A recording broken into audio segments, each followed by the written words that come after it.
better get back.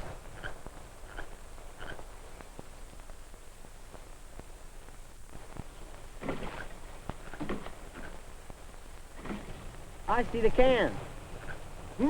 Smell that coffee. You go on and tell the mother we're back. I'll bring the catch as soon as I clean it.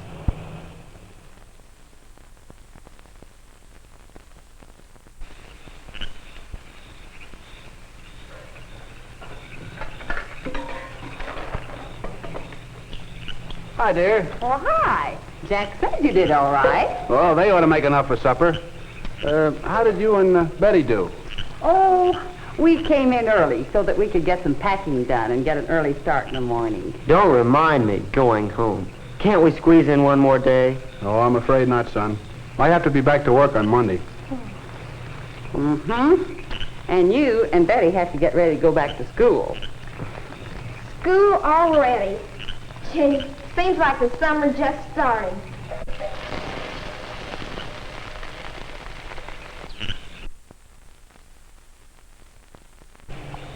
You know, Dad, this camping out's been more fun than any vacation I've ever had. That's fine. It surely has. I hope we can do this again next summer. Can we? Why, Betty, that depends. Maybe your mother would rather do something else next summer. Oh, no. I've enjoyed this as much as anybody. There's something so relaxing about being out like this. Well, let's finish relaxing and touch it all off with a marshmallow. What do you say, Mom? You hold these and I'll see if I can get the fire going. Boy, just look at those stars. You almost feel as if you could touch them. Do you suppose we ever will? Will what? Oh, reach the planet, the moon, space travel. No doubt about it. Oh, maybe it'd be a long time before we reach the planets. They're pretty far away. But a space station first, and from there, on out to the moon. That's on the way, and maybe quicker than we think. Why, Dad, you're the last person on Earth I'd expect to believe that. Well, Why, Betty, your father's not entirely lacking in imagination. That's what I mean. Imagination, science fiction stuff. Dad's always been one for the facts. Well, I know one thing. If they do build a space station in my lifetime, or send a ship to the moon, I'm going to be ready to go. I'm going to have my name on the waiting list. are you? Gonna go? Sure. No. I mean, are you going to be ready? I don't see why not. It's going to take someone with a spirit of adventure. I still say, are you going to be ready? I don't know what you're getting at. The facts, as Betty says. The fact is, adventure will be just one little part of it. Right now, you and Betty will have to get ready for the other things it'll take. Like what? Like what you know, what you understand. What courses are you taking next year? Oh, my schedule's already made out. In the 9th grade, you have to take mathematics and English and history. No science? Well, I had my choice of taking general science this year or next, but I put it off a year. Then you put your trip off a year. How come? What's the matter with you, Betty? I was just trying to imagine the look on Mr. Bristow's face if he thought somebody had enrolled in general science just to get ready to go to the moon. We are getting a little off the beam, aren't we? But only because we were talking about the moon. I could give you some down-to-earth reasons why I'd study science if I were the age of you two. Uh-oh, here it comes. The facts. Go on, Dad. You were saying? Well, my father pretty much grew up with the automobile. And I did the same thing with the airplane. And you two kids, well, I guess you're a part of the atomic age. Yeah, or the television age. That's what I'm getting at. If you want to be an important part of your own age, you have to be able to keep up with it. Or, if you can, keep ahead of it. There's no doubt what we need trained scientists. Well, I've had my year of general science, and I see no reason why I should take another course next year when I'm a senior. I don't want to be a scientist. She just wants to hook some guy. All right, so I want to get married and have a family. Is there anything wrong with that? Nothing, except your idea that you'll never need science to keep house. Sure. And who has the big share in keeping us healthy? Your mother. Planning nutritious meals for us, taking care of you when you were babies. Suppose you don't find the right man right away. Many worthwhile careers for women. Physical therapy, nursing, medical and dental laboratory technicians. You have to have some knowledge of science in order to get one of those jobs. Here's something else.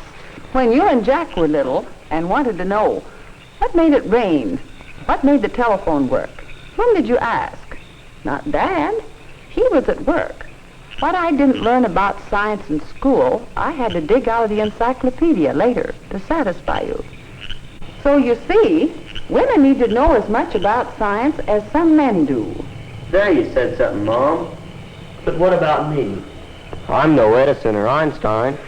Maybe not. Maybe you won't be another Edison, but how do you know you won't? Edison may not have been a scientist when he was your age either. But the sciences, chemistry, biology, and physics all give you a chance to discover while you're still in school where your interests are. Maybe so, but won't there still be some jobs where you can get by without science? What if I turned out to be a big league pitcher or a concert violinist? That'll be the day. Whatever you work at, son, you're still a citizen with the power to vote.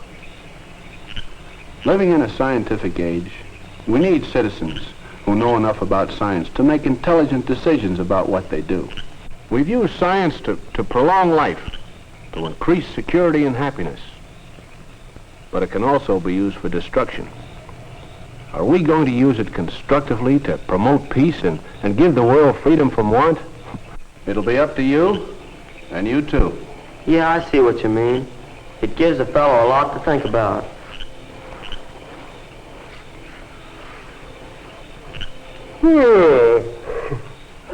Me too. 5 o'clock's going to come awfully early. 5 o'clock? Yeah, if we don't get started by then, we won't get home tomorrow night till after dark. I think we better all turn in. Aren't you two coming? I'll be there in a minute. Me too. Yes, Jack, the vacation will soon be over, and you'll be going back to school. You and Betty and thousands of other young people will get down to work in the business of preparing yourselves for the life ahead. And what good prospects the life ahead holds. You will live in finer homes than your forefathers ever dreamed of. You will travel in safety at speeds that would have staggered your grandfather's imagination. You will get to know the people of your world firsthand. 2 weeks in Paris. Overnight to Venice. These may be commonplace to you. As the science of agriculture advances, the world will be better fed and clothed and housed. You too will reap great harvests, and you will know the benefits of the many industries pioneered by science. But along with the blessings of a scientific age, you will shoulder new and great responsibilities. You will have to learn all you can about today's technology so that you can do your share of the world's work. So that you can encourage research. So that you can heal the sick. So that you can build the bridges and buildings and highways of tomorrow. So that you can teach, inspire, and encourage those who come after you. The fields of agriculture, of electrical and chemical engineering, astronomy, pharmacy, radiology, nursing, dietetics, all these and more require a basic knowledge of science. Some of you may be statesmen who must understand the impact and implications of science on society. You may well decide whether mankind is bettered or destroyed by the products of science. You will be ministers and social workers and psychiatrists who, through your comprehension of the adjustments men must make in a scientific age, can help us to grow spiritually and socially as we grow materially.